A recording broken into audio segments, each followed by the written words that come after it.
Feminism ये नहीं होता कि हम लड़कों के जितना ही अल्कोहल पिएंगे, लड़कों के जितना ही ड्रग्स करेंगे, उन्हीं के जैसे बदतमीजी करेंगे। अरे ये तो वही बात हो गई कि भाई सामने वाले कुएं में जा रहा है तो मैं भी कुएं में जाऊंगी क्योंकि मैं गधी हूं और मैं फेमिनिस्ट हूँ। बिच शब्द का क्या अर्थ होता है आप भी अच्छे से जानते हो, मैं भी अच्छे से जानती हूँ कि बिच शब्द का क्या मतलब होता है, ठीक है। तो फिर हमारी ऐसी क्या मजबूरी आ गई है, हम खुद को बॉस बिच बोल रहे हैं और फिर उस पर घमंड भी कर रहे हैं। भगवान ने आपको दिमाग दिया है ना, दिया है, ऑब्वियसली दिया है, तो उसे यूज करो।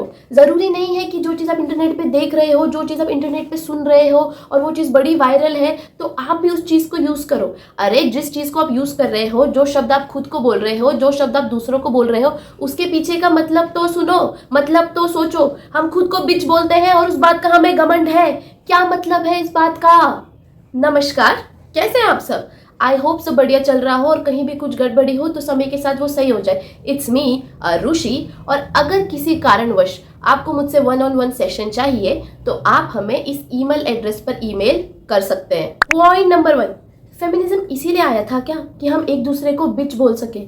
2025 आ गया है और अभी भी आप लोगों को ये समझाना पड़ रहा है कि फेमिनिज्म का असली अर्थ क्या है। अगर आप लोग भूल गए हैं तो मैं आपको याद दिला दूं कि हमसे पहले जो जनरेशन थी उन्हें कोई भी राइट नहीं थे, ना उन्हें एजुकेशन का राइट था, ना वो अपने हिसाब से अपने पार्टनर को चूज कर सकती थी, और वो फाइनेंशियली भी अपने पार्टनर पे डिपेंडेंट थी। अब पढ़ाई करने की आज़ादी नहीं दी तो बंदी नौकरी कैसे करेगी, है ना। तो उन्होंने बहुत ज़्यादा सफ़र करा और हमारे लिए लड़ाई करी कि भाई चलो हमारे आगे जो जनरेशन आएगी उसे इतना सफ़र ना करना पड़े, उसके पास राइट्स हो, उसके पास आज़ादी हो, वो पढ़े लिखे और अपने आप को फाइनेंशियली इंडिपेंडेंट बनाए। इसीलिए फेमिनिज्म आया था। फेमिनिज्म का एक ही अर्थ है कि लड़का और लड़की दोनों बराबर हैं, कोई भी ऊपर नहीं है, कोई भी नीचे नहीं है, कोई किसी से सुपीरियर नहीं है, कोई किसी से इंफीरियर नहीं है। फेमिनिज्म इसीलिए नहीं आया था कि हम एक दूसरे को बिच बोलने लगे। आप लोग क्या कर रहे हो? ऐसा थोड़ी होता है कि अगर कोई चीज इंटरनेट पे वायरल हो जाए तो आप बिना सोचे, बिना अपना दिमाग लगाए उस चीज को फॉलो करो। नहीं, प्रभु ने आपको दिमाग दिया है,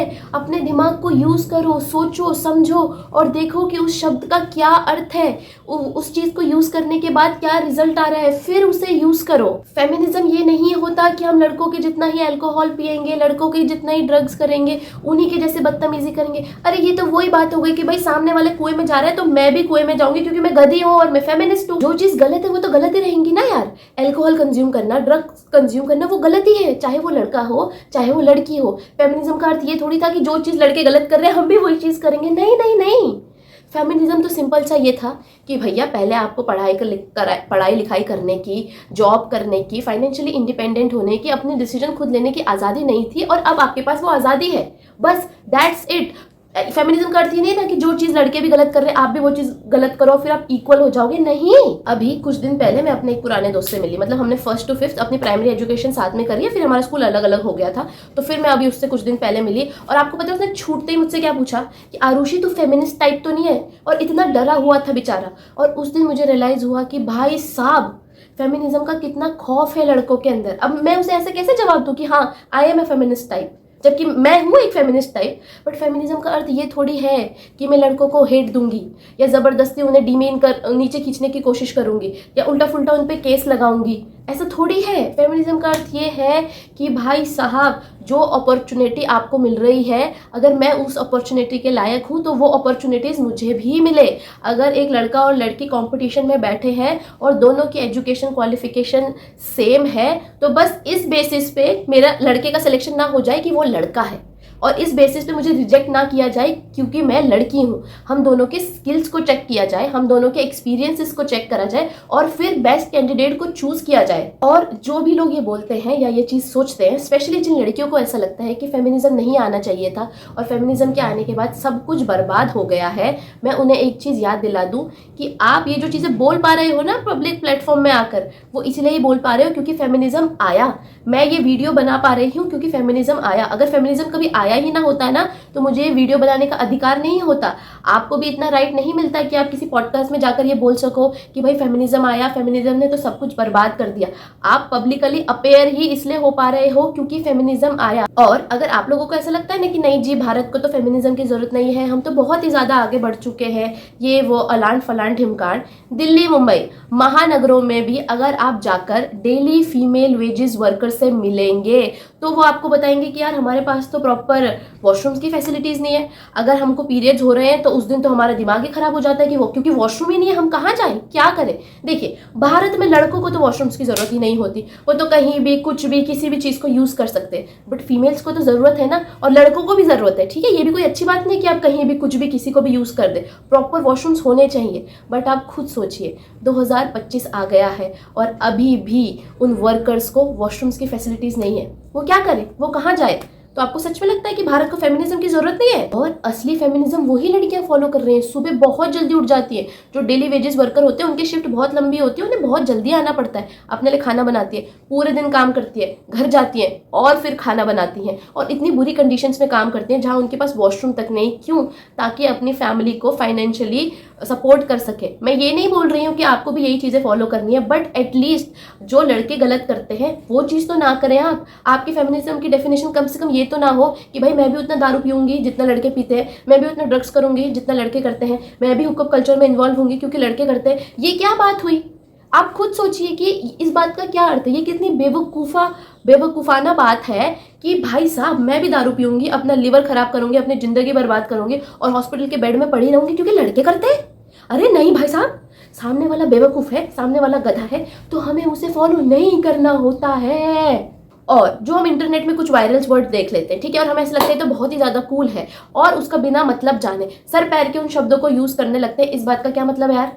बिच की जगह वही चीज़ मैं आपको हिंदी में बोलूँ और बॉस की जगह वो हिंदी वाला वर्ड लगाऊँ तो आपको कैसा लगेगा?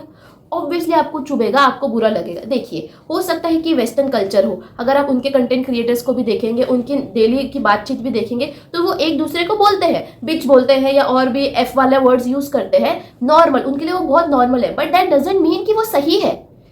कोई चीज़ अगर इंटरनेट पे वायरल है और बहुत सारे लोग उसे यूज़ कर रहे हैं, इसका मतलब ये नहीं है कि वो सही है। किसी को बिच बोलना गलत ही है भाई साहब, बिच का मतलब ही क्या होता है, आप कैसे खुद को बोल सकते हो। पॉइंट नंबर 2, हम लोग ना एज अ सोसाइटी फेल हो रहे हैं। अभी आप मेरा चैनल देख रहे हैं ना, तो आपको पता होगा कि कितने व्यूज़ हैं, कितने सब्सक्राइबर्स हैं, क्या सीन चल रहा है। बट अगर मैंने यही वीडियोज़ एक कपड़ा कम पहने बनाई होती तो मैं एक वायरल सेंसेशन होती, इतने खतरनाक व्यूज आ रहे होते, इतने खतरनाक सब्सक्राइबर्स आ रहे होते। और एज अ सोसाइटी हम क्या चाहते हैं कि ये सब चीज़ें ना हो। हम यही चाहते हैं ना कि अश्लील कंटेंट ज़्यादा प्रमोट ना हो और वल्गैरिटी को ज़्यादा प्रमोट ना किया जाए, इसका हमारे समाज पे अच्छा असर नहीं पड़ता। बट हम प्रमोट तो उसी चीज़ों को कर रहे हैं, हम सपोर्ट तो उन्हीं लोगों को कर रहे हैं। कभी कभी YouTube में भी शॉर्ट देखते देखते इतने खतरनाक लोग लाइव आ जाते हैं कि मुझे ऐसा लगता है कि भाई साहब YouTube ने इस चीज़ को अप्रूव ही कैसे करा। मुझे YouTube का एल्गोरिथम आज तक समझ ही नहीं आ रहा। जो लोग अच्छा कंटेंट बनाते हैं, तमीज़ का कंटेंट बनाते हैं, अच्छी अच्छी एडवाइस बनाते हैं या एकदम लाइफ चेंजिंग कंटेंट बनाते हैं, उन्हें तो यूट्यूब इतना प्रमोट करता ही नहीं है। और जो लोग अश्लील कंटेंट बनाते हैं, यूट्यूब खतरनाक लेवल पे उन्हें प्रमोट करता है। यूट्यूब के साथ भी कोई दिक्कत है। जो लोग अच्छा कंटेंट बनाते हैं, जैसे अगर कोई आर्टिस्ट है, कोई अपनी आर्ट दिखा रहा है, कोई पेंट दिखा रहा है, कोई म्यूजिक दिखा रहा है, सब कुछ कर रहा है, उन्हें हम व्यूज नहीं देते, उन्हें हम प्रमोट नहीं करते। और कोई भी कंटेंट क्रिएटर, चाहे वो लड़का हो या लड़की हो, अगर वो थोड़ा सा भी वल्गर कंटेंट बना दे, हल्का सा भी सेक्सुअल कंटेंट बना दे, तो हम उन्हें इतना ज्यादा प्रमोट करते, इतने ज्यादा व्यूज दिलाते, इतने ज्यादा कमेंट्स करते कि वो एक वायरल सेंसेशन हो जाता है। तो ये तो हिपोक्रेसी वाली सीमा हो गई ना। लड़कों की लड़कियों से क्या दिक्कत होती है? उनका हमेशा यही रहता है कि भैया लड़कियां तो मॉडर्न हो गई हैं, वो तो अपने कल्चरल कपड़े पहनती भी नहीं है, ब्ला ब्ला ब्ला। ठीक है, बट अगर कोई वल्गर कंटेंट बना रहा है तो उसके नीचे कमेंट्स तो सारे आपके ही होते हैं, आप ही उन लोगों को प्रमोट ही कर रहे होते हो, आप ही उन लोगों को सपोर्ट कर रहे होते हैं। आपके कमेंट्स तो और भी ज्यादा अश्लील होते हैं कि भाई ये भी करके दिखाओ, वो भी करके दिखाओ। तो आप इन सब चीजों को प्रमोट क्यों कर रहे हो, बताओ। तो एज अ सोसाइटी ये हमारी जिम्मेदारी भी है कि जिस प्रकार का कंटेंट हम चाहते हैं कि हमारे समाज में ना बने, उसका असर हमारे बच्चों पर ना आए, तो हमें उस कंटेंट को प्रमोट नहीं करना है भाई साहब। उस कंटेंट को बैन करना है, उस चैनल को रिपोर्ट करना है। पर नहीं, ऐसा तो आप लोगों से होगा नहीं, क्योंकि आप ही के कमेंट नीचे रहते हैं कि वाह वाह वाह, शाबाश शाबाश शाबाश। मैं जब बड़ी हो रही थी, मैं जब अपने टीनेज ईयर्स में थी या 21-22 साल की थी, तो इंटरनेट अपनी चरम सीमा में नहीं था, इंटरनेट इतना ज़्यादा बूम नहीं कर रहा था। और दूसरा, मेरे पेरेंट्स के भी रिस्ट्रिक्शंस थे, वो उन्होंने 12वीं तक मुझे फ़ोन ही नहीं दिलाया, तो ज़्यादा उसका असर आया नहीं। तो मैंने जो कुछ अपने जीवन में सीखा है वो अपने माता पिता से सीखा है, अपने एक्सपीरियंस से सीखा है, अपने फ्रेंड्स के एक्सपीरियंसेस से सीखा है, अपने आजू बाजू लोगों के एक्सपीरियंस से सीखा है। तो मुझे अक्ल है कि क्या सही है क्या गलत। मुझे अक्ल है कि ये जो भाई लोग आपको वल्गैरिटी को प्रमोट करके आपको आगे बढ़ाते हैं, but at the end of the day आपको कुछ नहीं मिलता। आप हॉलो हो जाते हो, आप शैलो हो जाते हो। बट अगर कोई 15-16 साल का बच्चा है, उसे क्या समझ है इस चीज़ की? 15-16 साल का बच्चा एक चिकना घड़ा होता है, आप जिस तरीके से उसे ढालोगे वो ढल जाएगा। अगर वो सोशल मीडिया में यही चीज़ देखेगा कि भैया हाँ, अगर मैं अच्छे से अपना कंटेंट बना रही हूँ तो लोग मुझे उतना सपोर्ट नहीं कर रहे हैं, और वहीं अगर मैं अपना एक कपड़ा कम कर दूँ तो मैं वायरल हो जाऊँगी और मैं इतना पैसा कमाऊँगा, तो वो क्यों नहीं करेगा ये बात? उसे क्या अक्ल है? वो तो अभी अपने सोशल मीडिया पे यही देख रहा है ना। तो एज अ समाज ये हमारी जिम्मेदारी है कि हम ऐसे कंटेंट को पहली बात तो प्रमोट ही ना कराएं, उन लोगों को बैन करें, और दूसरा अपने टीनेज बच्चों को समझाएं, उन्हें सिक्योर फील कराएं कि बेटा कोई बात नहीं, ये आपका जीवन नहीं है। This thing happens with beauty also, ठीक है। जब मैं अपने टीनेज ईयर्स में थी तो मुझे उतना मेकअप आता नहीं, जैसे किसी भी टीनेजर को नहीं आता था ऑब्वियसली, और मेरा चेहरा एकदम एक्ने वैकने ब्ला ब्ला ब्ला चीज़ों से भरा रहता था, ठीक है। तो मैं किसी शादी में गई तो सबने मेरा मजाक उड़ा दिया कि भैया ये तो ऐसी बन के आ गई है, ऐसे ही उठ के आ गई है, ठीक है। और वहीं मैंने किसी और बड़ी दीदी को भी देखा, वो अच्छे से मेकअप करके आए थे, तैयार होकर आए थे, तो लोगों ने उनका भी मजाक उड़ा दिया कि भैया तो इतना मेकअप करके आई है, तो इतना थोप के आई है। तो आप लोग क्या चाहते हैं? जो बच्चा मेकअप करके नहीं आया आपने उसका भी मजाक उड़ाया, जो बच्चा और जो बड़ा इंसान मेकअप करके आया आपने उसका भी मजाक उड़ाया। तो क्या है ब्यूटी की डेफिनेशन आपके जीवन में? आप लोगों को ये दिक्कत रहता है ना कि लड़कियां इतना मेकअप करती हैं या इतनी ज़्यादा प्लास्टिक सर्जरी करा लेती हैं, किसी का कुछ पता नहीं चलता, किसी का कुछ पता नहीं चलता। तो भाई साहब, मोस्ट ऑफ द टाइम जो टीनेजर्स अपने टीनेज ईयर्स में इनसिक्योर होते हैं वही आगे चल के प्लास्टिक सर्जरी कराते हैं। आपने उनको बचपन में ही इनसिक्योर बना दिया तो वो प्लास्टिक सर्जरी करवाएंगे ही। आप उन्हें इनसिक्योर बनाओ ही मत। अगर आपके आगे बाजू कोई टीनेजर्स आता है जो बहुत ज़्यादा एक्ने से भरा है, वो आपको कंप्लेंट भी कर रहा है, तो आप उसको समझाओ, बोलो कि अरे बेटा टीनेज ईयर्स में तो ऐसा होता ही रहता है, हॉर्मोन्स इतने ज़्यादा ऊपर नीचे होते हैं, बॉडी इतनी ज़्यादा फ्लक्चुएट होती है, तो इस पर ध्यान मत दे, छोड़ना, आजकल 1-2 दिन की बात है तो ठीक हो जाएगा। तो अगर आप उस बच्चे को ये चीज़ सिखा दोगे तो वो क्यों करेगा प्लास्टिक सर्जरी? पर नहीं, हम लोग क्या करते हैं, किसी को इनसिक्योर बनवाते हैं, उसका मजाक उड़ाते हैं और फिर कंप्लेन करते हैं कि इसने प्लास्टिक सर्जरी करा ली। हम सेलिब्रिटीज़ के साथ भी तो यही करते हैं ना। अगर कोई सेलिब्रिटी को हम देखते हैं और हमें लगता है कि भाई साहब उनका एक्ने है, उनका मेकअप है, उनके रिंकल्स है, हम उनको इतने ज़्यादा इनसिक्योर फील कराते हैं, उनके बारे में इतने बुरे शब्द बोलते हैं, और फिर वो जो प्लास्टिक सर्जरी करा लेते हैं फिर भी हम उनका मजाक उड़ाते हैं। तो एज अ सोसाइटी हम कितने हिपोक्रेट हैं। हम चाहते क्या है? आप किसी भी आर्टिस्ट को देख लीजिए, किसी भी सेलिब्रिटी को देख लीजिए, स्पेशली वेस्ट के सेलिब्रिटीज़ को जो अपने टीनेज ईयर्स में ही पब्लिक लाइमलाइट में आ जाते हैं, तो उनकी ही मेंटल हेल्थ की सबसे ज़्यादा बैंड बचती है। क्यों? क्योंकि पब्लिक उन्हें इतना ज़्यादा इनसिक्योर फील कराती है, पब्लिक उनसे पता नहीं अलग ही लेवल की एक्सपेक्टेशंस रखती है। तो ऑब्वियसली वो आगे चल के ड्रग्स करते हैं, ऑब्वियसली वो आगे चल के अल्कोहल कंज्यूम करते हैं, ऑब्वियसली वो पता नहीं कौन कौन सी सर्जरी कराते हैं। तो आपने उन्हें इनसिक्योर फील क्यों करवाया? आप नहीं करते ना। तो हम सारा ब्लेम इंटरनेट पे नहीं डाल सकते। As a society we are failing, हम फेल हो रहे हैं। हमारी हर किसी से अलग ही लेवल की एक्सपेक्टेशंस है। हमें ऐसा लगता है कि भाई सब हुस्न परी जाने जहाँ सबसे हंसी सबसे जवां है, किसी भी लड़के के या किसी भी लड़की की एक्ने नहीं होनी चाहिए, ये सब नहीं होनी चाहिए। ये तो सत्य नहीं है ना।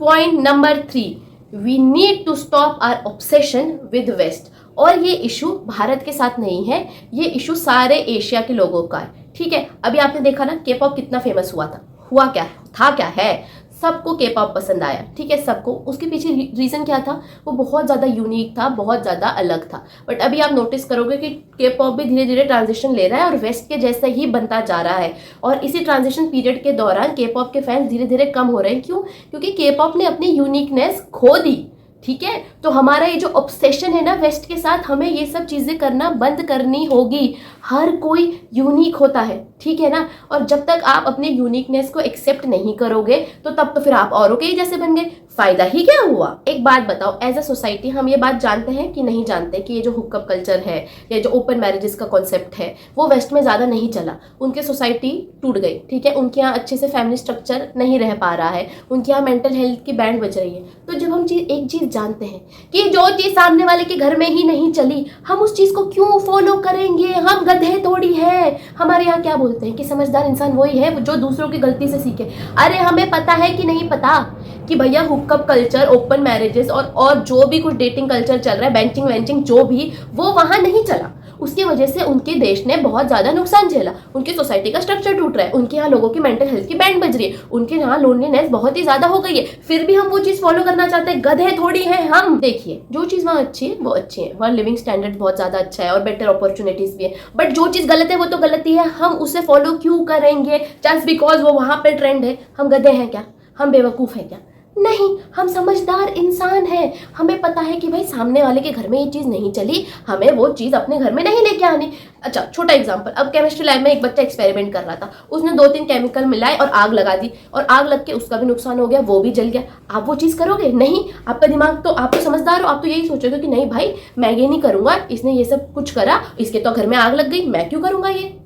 यही तो होता है, पर नहीं, हम मूर्ख हैं, हम भी यही चीज फॉलो करेंगे क्योंकि वेस्ट वो चीज कर रहा है। और आपको पता है ये क्यों है? क्योंकि हम लोग ना खुद को नहीं जानते। आप खुद बताओ, आपको अपने कल्चर के बारे में कितना पता है? कुछ नहीं। आपको पता है कि आप क्या कितनी टेक्सटाइल है? आपको क्या? मुझे भी नहीं पता है। तो जब हमें यही नहीं पता कि हमारी कितनी ज़्यादा ग्रेट हिस्ट्री है, हमारे देश में कितनी अच्छी अच्छी चीज़ें हैं, तो ऑब्वियसली हम वेस्ट को तो ब्लाइंडली फॉलो करेंगे ही, क्योंकि हमें लगता है कि वो सुपीरियर है। क्यों? ऐसा क्या है उनके पास? बताओ। तो हमारा ये जो ऑब्सेशन है, हमें ये बंद करना ही होगा। देखिए, अगर हुकअप कल्चर और ये सब चीज़ों से ऐसा होता है ना कि भाई उनके देश ने बहुत ही ज़्यादा उन्नति करी है, सबकी मेंटल हेल्थ एकदम थ्राइव कर रही है, सब लोग एकदम खुश है, सारा का सारा देश ही वो चांद में शिफ्ट हो गया, इतनी ज़्यादा उन्होंने प्रोग्रेस कर ली है, तो हम भी वो फॉलो करते हैं। मैं खुद आपको बोलती कि जाइए इस चीज़ को फॉलो करिए, वो लोग इतने खुश हैं। बट जब हमारे पास सारा डेटा है जो ऐसा बोलता है कि इस चीज़ से कुछ अच्छा हुआ ही नहीं, तो हम उस चीज़ को क्यों फॉलो करेंगे? हमारा ये जो ऑब्सेशन है, हमें ऐसा लगता है कि भाई वेस्ट के लोग ही सुपीरियर है, उनका जो गाना है, उनका जो कल्चर है, उनका जो डांस है, वही सुप्रीम है। ये सब चीज़ें हमें बंद करनी पड़ेगी। हमें हमारे कल्चर को पढ़ना है, हमारी हिस्ट्री को पढ़ना है, हमारी म्यूज़िक को जानना है, हमारे डांस को जानना है। तो जब आपको समझ में आ जाएगा ना कि आप कितनी ज़्यादा ग्रेट हिस्ट्री से आते हो, तो आपका ऑब्सेशन अपने आप ही खत्म हो जाएगा। ऑब्वियसली आप उनकी रिस्पेक्ट करोगे कि हाँ भाई आप लोग भी जो कर रहे हो अच्छा कर रहे हो, बट दैट डजंट मीन कि मेरे पास कुछ नहीं है, मेरा देश भी बहुत ज़्यादा अच्छा कर रहा है। और आप जितना यूनिक रहते हो, जितना अपना ट्रू सेल्फ रहते हो, आप उतना ज़्यादा थ्राइव करते हो, आप उतने ज़्यादा सक्सेसफुल होते हो, आप उतने ज़्यादा प्रोग्रेस करते हो। और जितना आप औरों को कॉपी करने की कोशिश करते हो, उतना ही आपसे कुछ नहीं हो पाता। क्यों? क्योंकि आप तो सबके जैसे हो गए। आपके पास बोलने के लिए अलग क्या है? इंटरनेट का भी यही सीन है। आप एक चीज़ इंटरनेट पे देख रहे होते हो, फिर सारी दुनिया वही कर रही होती है। सबका फैशन एक जैसा, सबकी म्यूजिक चॉइस एक जैसी, सबका खाना एक जैसा। अरे तो फिर बचा ही क्या? फिर किस बारे में बात करेंगे आप और मैं? हम तो एकदम सेम ही हो गए। क्या बचा हमारे पास बात करने के लिए? कुछ भी नहीं। पॉइंट नंबर 4, इंटरनेट और कंटेंट क्रिएटर्स को ब्लाइंडली फॉलो नहीं करना। ये बात बड़े ध्यान से समझिए। हर कोई इंटरनेट पे अपने हिसाब से कंटेंट बना रहा है, अपनी समझ के हिसाब से। मैंने ये वीडियो बनाई है, अभी तक जितने भी वीडियो बनाई है अपने समझ के हिसाब से बनाई है, मुझे इतना ही आता है। पर अगर मैंने अपनी वीडियो में कुछ गलत बात भी बोल दी है, तो मेरे अंदर उतनी ही अक्ल थी, मेरे को उतना ही आता था, इसलिए मैंने बोला। अब उसके लिए आप मेरा गला तो नहीं पकड़ सकते, मैंने तो बोल दिया। तो फिर हमें अपना दिमाग लगाना है कि कौन सी एडवाइस सही है, कौन सी चीज़ सही है, कौन सी चीज़ मेरे काम आएगी और कौन सी चीज़ बकवास है। ठीक है, कंटेंट क्रिएटर एक इंडिपेंडेंट इंसान है, हर किसी को हक है कि वो अपना कंटेंट बनाए। इंटरनेट ने मुझे आज़ादी दी है कि मैं वीडियो बनाऊं, ठीक है। अब वो आपके अंदर समझ होनी चाहिए कि आप फिल्टर कर सको कि क्या चीज़ सही है, क्या चीज़ गलत है ना। जनरली लोगों की कंप्लेंट रहती है कि भैया इतना सेक्सुअल गाना लिखा है, इतनी सेक्सुअल कोरियोग्राफी करिए, तो आप क्या कर सकते हो? क्या आप उस सिंगर का गला पकड़ सकते हो? नहीं। क्या आप उस कोरियोग्राफर का गला पकड़ सकते हो? नहीं। वो भी तो एक इंडिपेंडेंट इंडिविजुअल है, उन्होंने कर दिया, बात खत्म। आपको तो खुद को समझाना है, या आपको अपने बालक को समझाना है कि भाई साहब ये सब अभी तुम्हारे लिए नहीं है देखने के लिए, ठीक है। देखिए, एक्सेप्शंस आर ऑलवेज देयर। कुछ कंटेंट क्रिएटर्स या कुछ कंटेंट तो सच में ऐसा होता है कि बहुत ही वाहियात होता है, तो आप उसे बैन करिए, उसे कॉल आउट करिए, और अगर आपको ऐसा लगता है कि आपको लीगल एक्शन लेना चाहिए वो भी करिए। बट आप हर किसी का गला नहीं पकड़ सकते। भिन्न भिन्न प्रकार का कंटेंट डाला जा रहा है, तो आप क्या करोगे? आप खुद को कंट्रोल करोगे। जैसे बड़े सारे लोगों को ये कंप्लेंट होती है कि जब वेजिटेरियन लोगों को ये कंप्लेंट होती है कि अरे आप तो नॉनवेज बना रहे हो, अरे आप तो नॉनवेज बना रहे हो। अरे तो वो खाते हैं ना, तो वो नहीं बनाएंगे क्या? बनाएंगे। और बहुत सारे लोग नॉनवेज खाते हैं, तो वो वैसा कंटेंट बनेगा। अगर आपका दिल दुख रहा है वो कंटेंट को देख के, तो आप मत देखिए। YouTube में 3 डॉट आती है और उसमें ऑप्शन होता है do not recommend the channel, आप उस चीज़ को फॉलो करिए। आप सामने वाले का गला नहीं दबा सकते। हम ये सब भूल रहे हैं कि सामने वाला भी एक इंसान है। अगर कोई आपकी स्क्रीन पे दिखाई दे रहा है, इसका अर्थ ये नहीं है कि वो एकदम परम ज्ञानी है और बहुत ही ज़्यादा बुद्धिमान है और वो तो कभी कुछ गलती ही नहीं करेंगे। नहीं, वो भी एक इंसान है, वो भी गलती करेंगे, और हमें थोड़ा समझदार होना ही पड़ेगा। अगर किसी ने छोटी मोटी एक आधी कोई गलती कर भी दी है, तो हमें उन्हें माफ़ कर देना चाहिए यार। आपको क्या लगता है कि सामने वाला इंसान नहीं है, हम उनकी मेंटल हेल्थ की बैंड बजा देते हैं, उन लोगों को इतना इनसिक्योर बना देते हैं? हमें हमारे अंदर भी इतनी अक्ल होनी चाहिए कि हाँ हाँ चलो उन्होंने एक छोटी सी गलती करी, हमें उन्हें एक मैसेज लिखना चाहिए कि आपको ऐसा नहीं करना चाहिए था, और बट आपको एक मौका दिया जा रहा है, अब दोबारा अपनी इस गलती को रिपीट मत कीजिएगा। बस बात खत्म। आपसे कोई गलती नहीं होती क्या? मुझसे कोई गलती नहीं होती क्या? सबसे गलती होती है। जस्ट बिकॉज वो स्क्रीन पे है इसका अर्थ ये नहीं है कि हम उनकी बैंड बजा सकते हैं। और ये पॉइंट सुनने के बाद हो सकता है कि बहुत सारे टीनेजर्स ऑफेंड हो जाए, बट मुझे ऐसा लगता है कि एज अ पेरेंट आपका थोड़ा सा कंट्रोल होना चाहिए अपने बच्चे के कंटेंट पे, कि वो क्या देख रहे हैं, क्या कंज्यूम कर रहे हैं। क्योंकि बच्चा बहुत ज़्यादा छोटा है, 15-16 साल का आपका बच्चा है, उसे सही गलत की अकल तो है नहीं, या उससे भी छोटा बच्चा है, उसे सही गलत की अकल तो है नहीं। उसे जो भी चीज़ दिखाई जाएगी कि भाई ये सब चीज़ें करके आप कूल बनोगे, वो वही करेगा। ये तो आपको सिखाना है कि नहीं बेटा ऐसा थोड़ी है, तो कुछ भी बोल रहा है। आपको अपने बच्चे को सिक्योर बनाना है। अगर वो अपने लुक्स को लेके इनसिक्योर है, और अगर उसने सोशल मीडिया पे किसी की बहुत ज़्यादा एडिटेड पिक्चर भी देख लिए, तो आपको अपने बच्चे को समझाना है कि भाई साहब ये बहुत ज़्यादा एडिटेड है, ऐसा कोई नहीं दिखता। ठीक है, कोई कंटेंट आप देखते हैं, आपको अच्छा लगता है, सुनिए। आपको अच्छा नहीं लगता, do not recommend the channel कीजिए। कोई एडवाइस आपने सुनी, जो चीज़ आपको अच्छी लगती है उसे इंप्लीमेंट कीजिए, और जो चीज़ आपको अच्छी नहीं लगती उसे भाड़ में जाने दीजिए। बात खत्म। Point number 5, we need to stop hating each other and start meeting real life people. देखिए, जितना हम लड़कियों को लगता है कि लड़के इतने गंदे हैं, उतने गंदे लड़के नहीं होते, और जितना आप लड़कों को भी लगता है कि लड़कियां इतनी गंदी है, उतनी गंदी लड़कियां भी नहीं होती। ठीक है, मैं बताती हूँ हमारे साथ दिक्कत क्या है। देखिए, रियल लाइफ में तो हम किसी से मिलते नहीं, बाहर जाना हम लोगों को पसंद नहीं, हम अपने घर में ही घुसे रहते हैं। ठीक है, तो हमारे सारे ओपिनियंस कैसे बनते हैं? इंटरनेट से। क्यों? क्योंकि आपके रियल लाइफ कोई एक्सपीरियंसेस नहीं है। आप करते ही क्या? आप खुद एक बात बताओ, आप क्या करते हैं? हम लोग क्या करते हैं? जो कॉलेज जाते हैं कॉलेज से घर आ जाते हैं, जो ऑफिस जाते हैं ऑफिस से घर आ जाते हैं। ठीक है, ऐसे तो है नहीं कि हम अपने आस पड़ोस में किसी से बात करते हैं, ऐसा तो है नहीं कि हमारे बहुत ज़्यादा हॉबीज़ है, ऐसा तो कुछ भी नहीं है। हमारे अपने कोई लाइफ एक्सपीरियंसेस नहीं है, तो सारे ओपिनियंस कैसे बन रहे हैं? इंटरनेट पे। अगर कोई ऐसा लड़का मिल गया है जो लड़कियों की बेइज्जती कर रहा है, बुराई कर रहा है, तो फिर हम भी उसे फॉलो करेंगे। अगर कोई ऐसी लड़की मिल गई है जो लड़कों की बुराई कर रही है, बेइज्जती कर रही है, तो हम भी उस चीज़ को फॉलो करेंगे, है ना? ऐसा नहीं है। पर आप रियल लाइफ लोगों से मिलो। ठीक है, जब आप रियल लाइफ में लोगों से मिलोगे, कहीं जाओगे, आपकी कोई हॉबीज होगी, ऑब्वियसली आपका इंटरेक्शन अपोजिट जेंडर से होगा। अब ऐसा तो है नहीं ना कि हम मार्स में रहते हैं, है ना? ऐसा तो है नहीं, हम लोग एक ही प्लेनेट पे रहते हैं। सबको पता है कि भाई लड़के भी इस प्लेनेट पे हैं, लड़कियां भी इस प्लेनेट पे, और एक दूसरे से इंटरेक्शन होगा ही होगा। तो जब आपका इंटरेक्शन होगा, तब आपको रियलाइज होगा कि हाँ भाई, इंटरनेट में जितना हेट है उतना भी बुरा नहीं है। ठीक है, देखिए, मैं ये नहीं कह रही हूँ कि लड़के चीट नहीं करते, या मैं ये भी नहीं कह रही हूँ कि लड़कियां चीट नहीं करती, पर जितनी बुरी हालत इंटरनेट पे है, रियलिटी उतनी बुरी नहीं है। दिक्कत पता क्या है? आपके अपने कोई एक्सपीरियंस नहीं है, आपके सारे ओपिनियंस बने हैं इंटरनेट से, जो कोई बहुत अच्छी बात नहीं है। अगर आप बाहर जाओगे, खुद से चीज़ें को एक्सपीरियंस करोगे, तो आप अपने ओपिनियन बना पाओगे ना, तो आपको पता चलेगा कि क्या सही है क्या गलत है। अब दिक्कत क्या है? अपना कोई एक्सपीरियंस है नहीं, अपना दिमाग कहीं यूज़ करा नहीं, इंटरनेट ने जो बोला वो फॉलो कर दिया, इंटरनेट में जो कूल बना हम भी वैसे ही बन गए, जो ट्रेंड आया हम भी वैसे बन गए। ऐसा नहीं होता। आप बाहर जाइए, रियल लाइफ ह्यूमन से इंटरेक्शन कीजिए, अपने पड़ोसी से ही बात कर लीजिए, फिर आपको पता चलेगा कि रियलिटी इतनी बुरी नहीं है। पॉइंट नंबर 6, जिससे पूछो जब पूछो सबका एक ही कहना है कि यार तबीयत ठीक नहीं है, बहुत टायर्ड फील हो रहा है, बहुत थका थका लग रहा है। और एक्सक्यूजेस क्या है? मौसम चेंज हो रहा है, शायद वेदर चेंज हो रहा है, शायद मेरी इम्यूनिटी वीक हो गई है, शायद आजकल का खान पान इतना अच्छा नहीं, इतना पोल्यूशन है। नहीं, रीजन पता है क्या है? कि आप 24 घंटे दिन रात सुबह शाम इंटरनेट पे ही रहते हो। आपका ब्रेन 24 घंटे कुछ ना कुछ कंज्यूम कर रहा है, तो आपका बुद्धि तो आपका दिमाग थकेगा कि नहीं थकेगा?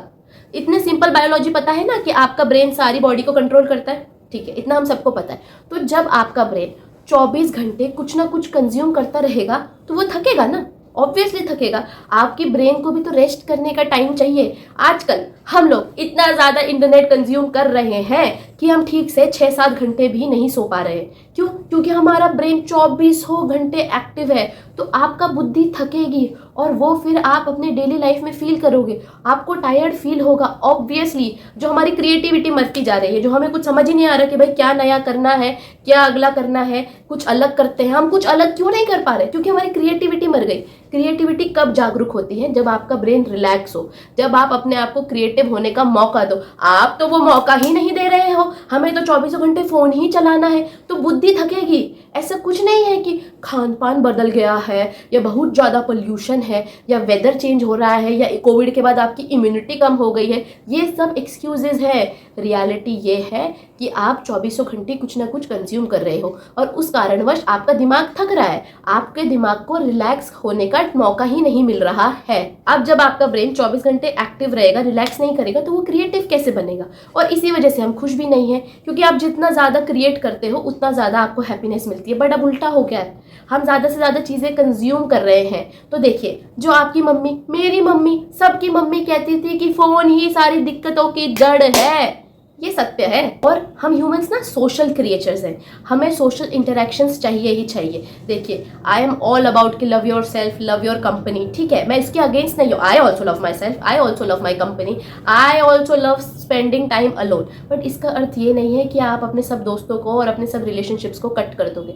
आपको सोशल इंटरेक्शंस करना ही पड़ेगा। ह्यूमंस इसी तरीके से खुश रहते हैं। जितना आप घर घुसू बनोगे, जितना आप घर में घुसोगे, उतना ज़्यादा डिफिकल्ट हो जाएगा आपके लिए समाज में जाकर इंटरेक्शन करना। ऐसा कभी नहीं होगा कि आप घर में ही हो और एक दिन अचानक से कोई जादू होगा और आपके अंदर इतना कॉन्फिडेंस आ जाएगा कि आप बाहर जाकर लोगों से बात कर सको। ऐसा कभी नहीं होगा।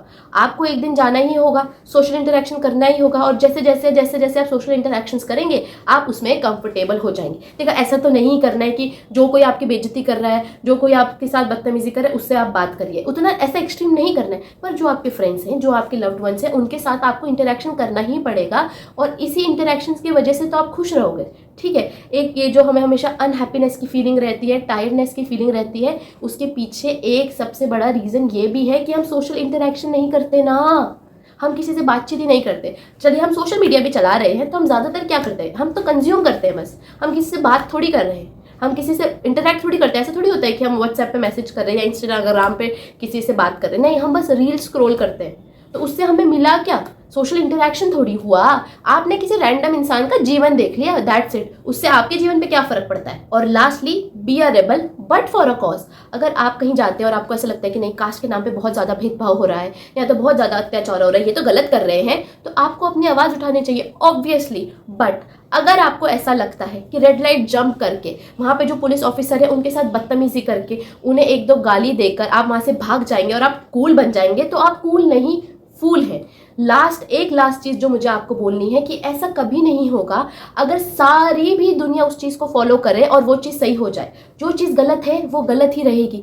कोई फर्क नहीं पड़ता कि कितने लोग उसे फॉलो करते हैं और वो चीज इंटरनेट पे कितनी ज्यादा वायरल है, उस पर कितने व्यूज आ रहे हैं, कितने लाइक्स आ रहे हैं। जो चीज गलत है वो गलत ही है। आप लोग कितना भी ढोल पीट लो ओपन मैरिजेस का, हुक्कप कल्चर का, वो गलत ही रहेगा।